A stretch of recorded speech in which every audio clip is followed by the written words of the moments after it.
अस्सलामुअलैकुम बच्चों। चांद उर्दू बालवाड़ी में आप सब बच्चों का इस्तकबाल है। आज हम सीखेंगे खत निगारी।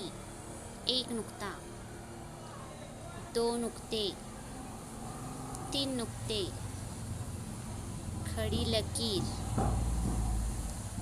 आड़ी लकीर, तिरछी लकीर, आधा गोल, उल्टा आधा गोल, खड़ा आधा गोल, दो आधे गोल, पूरा गोल, खड़ा आधा गोल, तिरछी लकीर, तिरछी लकीर, उल्टा आधा गोल लंबा आधा गोल, छतरी की डंडी, टमाटर की गांठ, तिरछी लकीर, तिरछी लकीर।